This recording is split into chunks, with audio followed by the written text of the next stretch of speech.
Eu trouxe aqui para vocês essa linha do tempo que eu acho ela muito importante. E por que eu acho essa linha do tempo muito importante? Porque ela reflete um... Aqui é uma, vamos dizer assim, uma visão empírica, ok? Baseada no que eu tenho visto do mercado nesses últimos anos. É, e ela é importante porque você vai conseguir entender aqui, mais ou menos, volto a dizer, não é uma pesquisa sistemática, eu não fui lá e analisei dado por dado quais eram, né, os anúncios que tinha para vagas de teste. Eu estou falando aqui do que eu converso com amigos e do que eu vi, né, durante a minha trajetória, para trazer para vocês aqui uma visão mais ou menos de como é que funciona aqui, né, o fator da empregabilidade no decorrer dos anos, ok? Então vamos lá. Até o ano de 2005, mais ou menos, né, a gente tinha ali então, para as pessoas que testam aplicações, pouquíssimos requisitos que eram relacionados à tecnologia, por exemplo. Então você não necessariamente era exigido de você que você soubesse muito sobre tecnologia. Não. Era exigido que você soubesse muito sobre outras características, mas tecnologia em si, por exemplo, programação, codificação, banco de dados, né? Essas características não estavam vinculadas diretamente ao papel de alguém que testa aplicações. Então, né, primeiro ponto aqui, né, você já pode começar a meio que fazer um paralelo com o que você tem visto hoje para que você possa tentar identificar as diferenças que haviam, né? Outra coisa é que era valorizado para as pessoas que testavam aplicações naquela época um conhecimento muito forte sobre os negócios.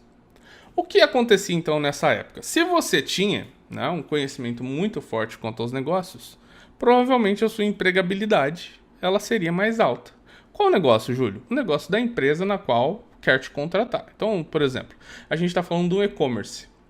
Pô, você tem muito conhecimento sobre e-commerce, né? Naquela época, provavelmente você seria altamente, né, teria uma empregabilidade alta. Por quê? Porque você conhece sobre o negócio de uma empresa que está precisando de alguém que testa aplicações. Ah, mas ó, aqui para eu trabalhar aí, eu preciso ter programação? Preciso ser bom em programação? Não precisa ser não. Você precisa ser bom em testes. O que é testes? Né? Naquela época ainda tinha um trabalho muito forte de formalização de qual era o papel. Então já haviam diversos posts, diversos artigos, diversas palestras, vários livros falando sobre a formalização do papel de alguém que testa aplicações. Mas no comecinho assim da área de teste de software, aqui no Brasil a gente ainda tinha muita informalidade.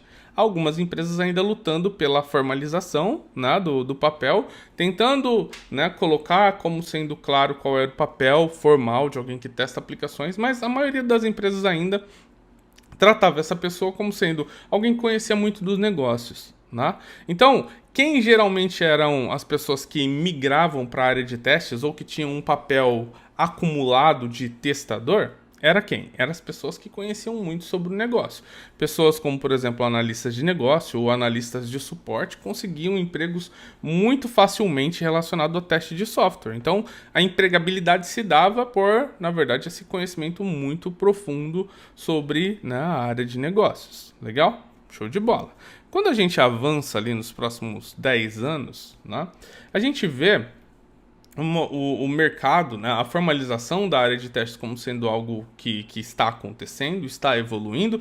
Você já passa a ver pessoas que estão empregadas apenas como sendo testadores, apenas como sendo analistas de testes, apenas como sendo líderes de testes. E a gente vê uma pegada muito forte de certificação. Então, durante uma boa parte, né, desses anos, a gente conseguia ver que as empresas estavam buscando testadores que é acumulativo, tá bom? Que não precisavam necessariamente conhecer muito sobre tecnologia, sobre programação, engenharia, etc. Certo? Mas precisavam conhecer muito do negócio e também, se tivesse a posse da certificação, teria uma empregabilidade muito alta, né? Porque durante essa época, volto a dizer, certificações eram algo assim que era extremamente valorizado pelas empresas, que você entrava nas vagas de emprego e você via lá que a empresa estava pedindo que você tivesse uma certificação em testes. Então era muito comum isso acontecer, né? Você, nesse momento, já não era mais como antigamente, né? Você tinha que ter um pouco de conhecimento relacionado a parte técnica, né, do software em si. Então, conhecer sobre programação já começou a ser algo valioso, mas ainda assim não era algo que era requerido pela maioria das empresas.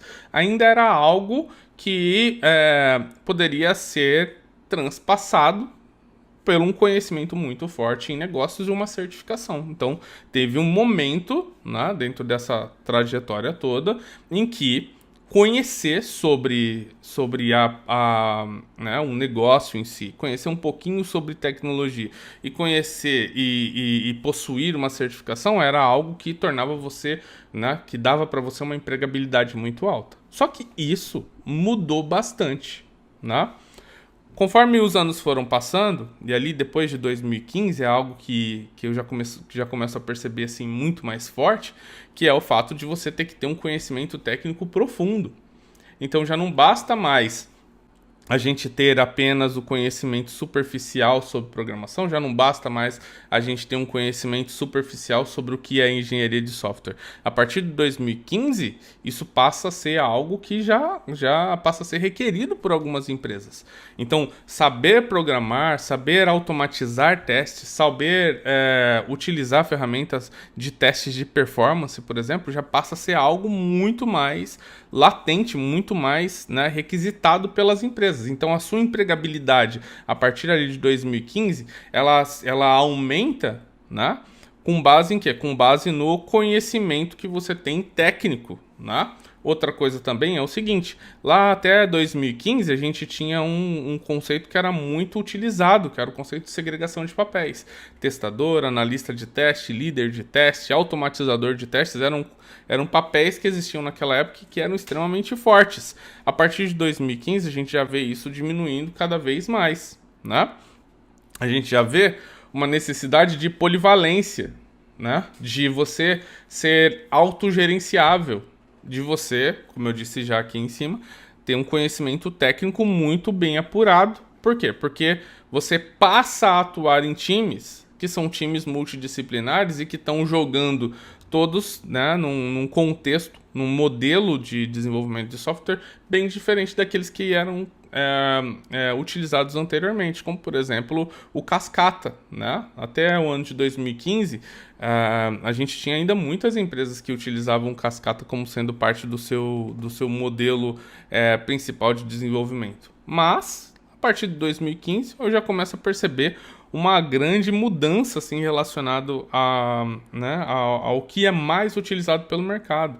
Ágil, né, passa a ser muito, mas muito mais utilizado pelo mercado, de modo que as pessoas que estavam lá no Cascata e que eram lá segregadas em papéis passam a ter que vir para cá com uma polivalência, né, sabendo mais sobre tudo aquilo que antes era segregado.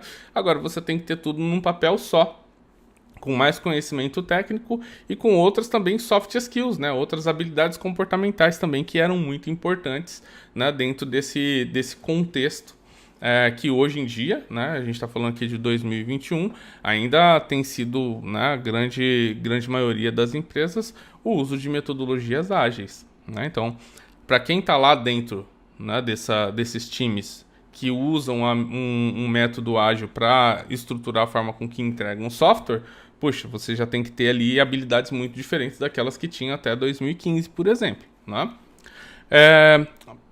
Pensando naquela linha do tempo que eu acabei de mostrar e olhando agora, né, sistematicamente para o mercado e não mais só empiricamente, eu fiz uma pesquisa em 2020, meados de abril ali mais ou menos, para identificar o que é que as empresas brasileiras esperavam de pessoas que testam aplicações. E nessa pesquisa que eu fiz, eu descobri o que o mercado do Brasil pede, né? Pedia, nesse caso, para as pessoas que testam aplicações lá, volto a dizer, em meados de abril. Algumas informações que eu encontrei são informações que ajudam a gente a ter uma discussão melhor sobre aquilo que eu mostrei para vocês na linha do tempo no slide anterior. Olha só que interessante. Em média, em 2020, tá? Assim, uma informação importante. Eu analisei 150 vagas disponíveis no LinkedIn com o título voltado a analista de testes ou analista de qualidade, né? Então eu fiz algumas variações de analista de testes e analista de qualidade, peguei lá essas 150 vagas e comecei a estudá-las, ok? Então olha só o que eu encontrei. Em média, 10% das vagas pediam explicitamente certificação. Então olha só que interessante, né? Se a gente fosse olhar lá para a nossa linha do tempo, até 2015 mais ou menos, ter uma certificação era algo que aumentava a sua empregabilidade muito. Hoje ainda aumenta a sua empregabilidade. Só que a relação de empresas, né, que pedem certificação como sendo algo crucial para que você entre na empresa, ela já diminuiu. Então o que acontece? A sua empregabilidade ela ainda aumenta um pouquinho, mas ela não aumenta tanto quanto aumentava antes, entendeu? Antes, ter certificação era algo que era extremamente importante. Hoje em dia, com base nessa pesquisa de analisar as descrições das vagas, são apenas, né, daquelas 150, apenas 15 que estavam ali então pedindo que o candidato, a candidata, tivesse uma certificação em testes. Isso mudou muito, é muito disruptivo, na verdade, né? Dentro da área de testes em si, que foi uma área que lá, né, por muitos anos, exigiu certificação das pessoas, dos candidatos a testadores, né, naquela época. Okay? Outra coisa que eu descobri também nessa pesquisa foi que, em média, 50% das vagas exigiam experiência atuando em times com metodologias ágeis. Então veja, para aquelas diversas pessoas que atuavam dentro de times que estavam utilizando um modelo em cascata, essas pessoas tiveram que começar a criar oportunidades para conhecer mais sobre o ágil ou começar a se movimentar de empresas para conseguir atuar em empresas que aceitavam profissionais que estavam começando, né, as suas experiências em atuação em times ágeis. Por quê? Porque, né, como vocês podem ver aqui, era uma tendência para quem estava lá atrás, lá em 2015 mais ou menos, e que ainda não tinha tido uma experiência dentro de um time ágil, precisava começar a se movimentar para começar a ter essa experiência, a ter esse conhecimento, para que então pudesse futuramente atuar em empresas né, na maioria das empresas que tem um time ágil, e maximizar, aumentar ali a sua possibilidade de conseguir ter uma empregabilidade maior, certo? Então, né, no ano passado, em abril, né, hoje eu estou aqui no ano de 2021, né, no ano passado, 2020, em abril, 50% das vagas exigiam que a pessoa tivesse experiência atuando em times ágeis. E uma outra coisa também que eu descobri nessa pesquisa foi que, em média, 77% das vagas exigiam experiência na criação de scripts de teste automatizado. O que isso quer dizer? Quer dizer que você, QA, que quisesse ter a sua empregabilidade aumentada no ano de 2020, em meados de abril, tinha que ser capaz de automatizar os seus testes, utilizando uma linguagem de programação qualquer. E isso faria com que, então, você tivesse mais oportunidade de ser empregado. No final das contas, a gente vê, então, que a empregabilidade aqui dentro desse vídeo está relacionada diretamente ao quanto você consegue atender as necessidades que o mercado tem. Quanto mais você consegue atender essas necessidades, mais você consegue elevar a sua empregabilidade. Ok? Então, para alguém que não tem nenhum desses 13 itens aqui, né, versus alguém que tem esses 3 itens, a pessoa que tem os 3 itens com certeza vai conseguir um emprego muito mais rápido.